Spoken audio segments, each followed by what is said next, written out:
What if the moments that matter most in life are actually quiet negotiations, not just at the table with contracts, but with your partner, your children, your friends, everywhere that two human beings are trying to reach each other?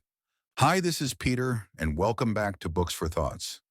This week, we're continuing our journey into the art of influence, but from a new angle, negotiation. And former FBI hostage negotiator Chris Voss has a surprising truth for us. The best negotiators aren't the loudest, they're the best listeners. Voss spent years negotiating with bank robbers, kidnappers, and criminals, situations where the wrong move could cost a life. But here's the twist. The lessons he learned under those extreme conditions apply to us in everyday life, because negotiation isn't about power plays, it's about emotions, and it's about creating connection, even when stakes are high. Think about this. Most people go into a negotiation thinking they need to sound smart, lay out facts, and dominate the conversation. But Voss flips this on its head. He teaches us that the person who listens better, not the one who talks better, usually wins. One of his most powerful tools is what he calls tactical empathy. That's the art of showing someone that you truly understand how they feel. It's not about agreeing with them or even giving them what they want. It's about saying, I see you. I hear you.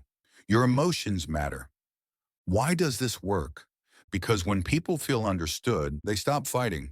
They soften and they start to trust. Even in the middle of a hostage crisis, this simple act of listening and labeling emotions. You sound frustrated. It seems like you're worried, has the power to defuse tension and open the door to progress. Now let's apply this to our lives. Imagine your partner's upset. Instead of rushing in with solutions, or worse, dismissing their feelings, you pause and reflect back what you hear. You sound overwhelmed. It seems like you're worried about tomorrow. That moment of recognition often matters more than solving the problem itself, because suddenly they feel less alone. Negotiation, in this sense, isn't just about closing a deal. It's about building a bridge. And when the bridge is strong, solutions appear almost naturally. Another striking idea from Voss is what he calls the power of no. Most of us fear hearing no, because it feels like rejection. But Voss argues the opposite. He says people feel safest and most in control when they can say no. It's a boundary, a sign of safety. And once someone feels safe, they're far more open to continuing the conversation.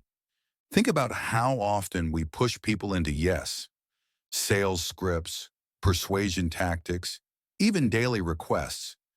We're conditioned to chase agreement, but when people say yes too quickly, often it's just to end the discomfort.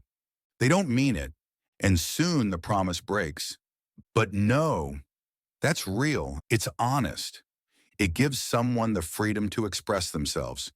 And once they've said no, they can start moving toward a genuine yes on their own terms. This flips the way we think about influence. It's not about pushing harder.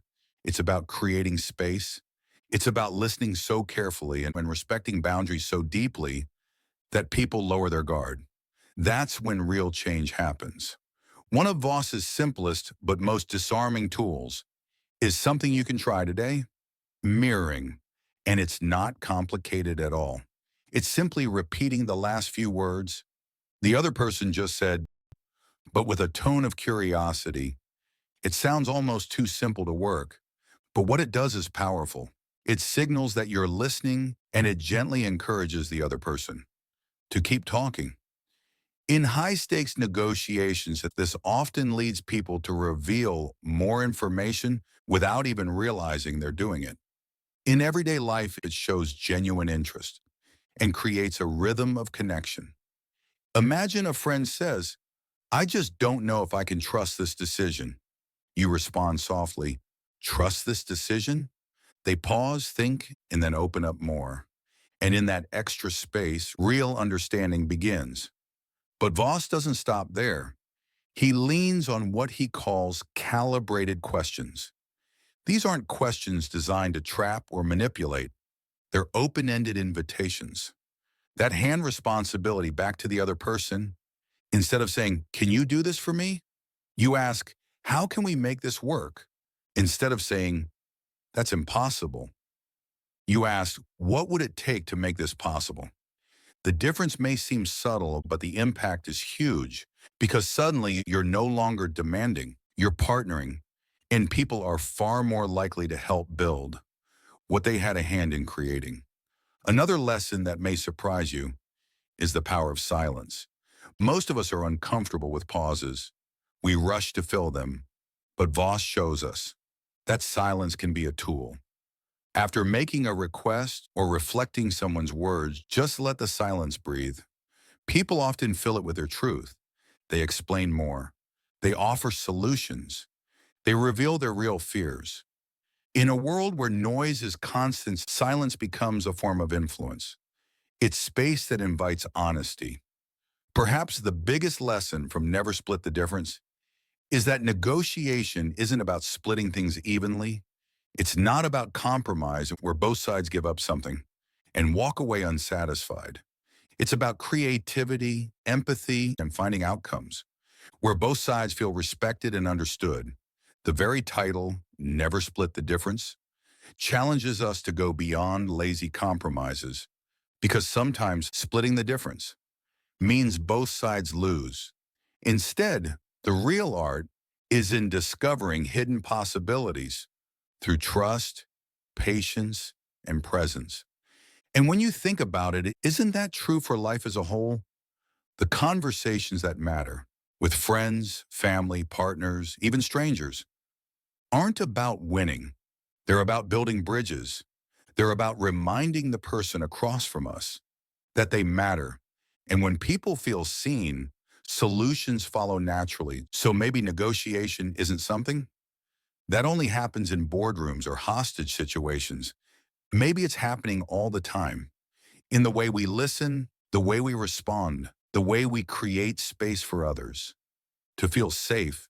And maybe the greatest negotiators of all aren't the ones who get the best deals, but the ones who leave everyone at the table feeling human, respected, and connected. If this breakdown sparks something in you, I encourage you to grab a copy of Never Split the Difference and let Chris Voss's wisdom reshape the way you approach conversations.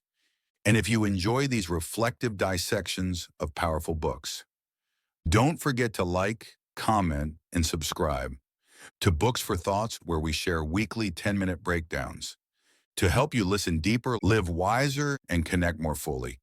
Until next time, stay curious, stay open, and remember, every conversation holds the seed of possibility.